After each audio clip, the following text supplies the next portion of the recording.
l'arròs és un ingredient al que li se van posant coses al llarg de l'any, tant si és l'arròs al forn com si és la paella, en funció del que dona el camp.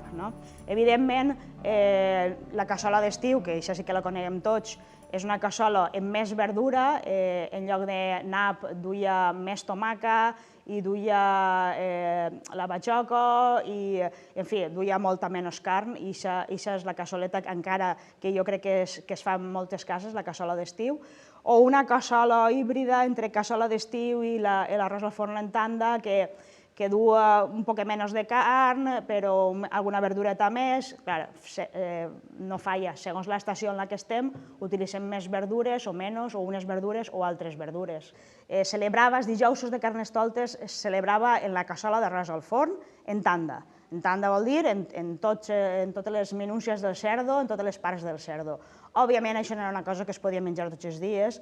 La cassoleta que feia ma abuela, el més lujós que tenia era el safrà, que entonces no era lujós, avui en dia sí, però entonces no era lujós, i ma abuela feia una cassoleta en un poquet de safrà, en 4 tomaquetes, la cabeça d'elxa enmig i 4 caraïlles, i estava impressionant. I això sí que era una cassola de diari, en realitat això no és una cassola de diari, això és una cassola d'un dia festiu, d'anem a tirar el burro per la finestra.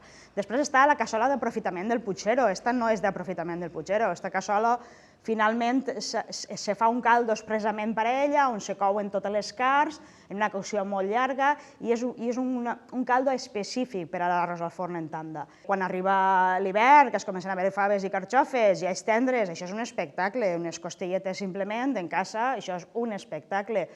Si la fem, per exemple, en pato, una altra manera d'incorporar un altre tipus de carn, que també en el forn queda molt bé, perquè la pelleta del pato es fa rostideta i tal, i queda espectacular. Però utilitzant els productes que tinguem a l'abast en la nostra comunitat o en la nostra zona, per a mi, qualsevol cassoleta, qualsevol arròs, caldoset, meloset, sec, al forn, és un arròs que pot ser fantàstic si li posem un poquet de carinyo i un ingredient bo. Els clients, sobretot els de migdia, els clients de fora, els turistes solen demanar arròs al forn, tenen curiositat de provar el nostre arròs i es demana prou habitualment i em consta que ens feliciten perquè el troben molt bo. N'hi ha molta gent, sobretot la gent que és del terreno i viu fora, el típic que està visquent a Barcelona o que viu a l'estranger i tal, i aquesta gent quan arriba així li salten les llàgrimes, no? És el uf, ja estic en casa, no?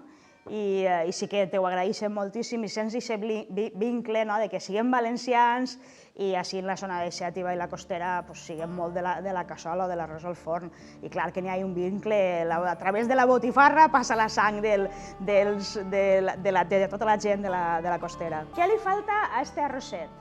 Li falta una copeta de vi de les Alcuses o dels Aforins, vi negre, tinguem uns vins extraordinaris, i unes olives trencades, com les feia ma mare i ma abuela, que es posaven pebrella. I si voleu de postre, no sé, un tros de carabassa torrà, ja que hem enxufat el forn per a fer això, un poquet de carabassa torrà i un poquet de mel, i a disfrutar i a dormir la siesta.